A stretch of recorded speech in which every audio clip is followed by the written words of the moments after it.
আপনারা যে সংসদে দাঁড়িয়ে বলছেন যে যারা জামাত ইসলাম করে এদের ডাবল অপরাধ।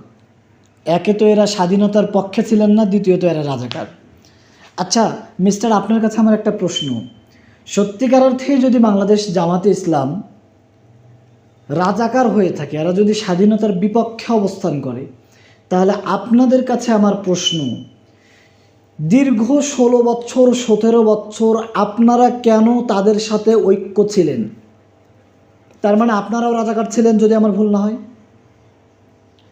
আর যদি এমনটা না হয়, তাহলে আপনাদের কাছে আমি একটা প্রশ্ন রেখে যেতে চাই। আপনারা বারবার বলেন যে ওই দল মুনাফিক, ওই দল মুনাফিক।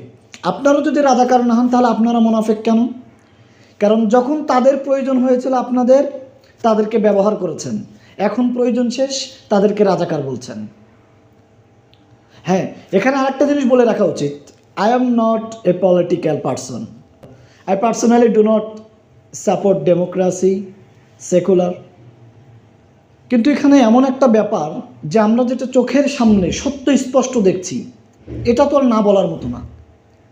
আমরা আপনাদের নিকট উত্তপ্ত আহ্বান জানাবো, জামাত, বিএনপি, এনসিপি যত দল রয়েছেন বাংলাদেশে, প্রত্যেকটা দলের কাছে আমাদের একটাই আহ্বান, আপনারা নিজেদের মাঝে কাদা ছোড়াছুড়ি না করে দেশের কথা ভাবুন, আপনারা জনগণের চিন্তা করুন।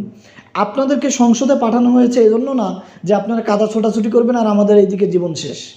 প্লিজ আপনারা আমাদের দেশের দিকে তাকান, দেশের সাধারণ মানুষের দিকে তাকান, তাহলে দেখবেন পুরো দেশ উন্নত হয়ে যাবে। আর যদি আপনারা এভাবে কাদা ছোড়াছুড়ি করতে থাকেন, তাহলে পুরো দেশ ধ্বংস হয়ে যাবে।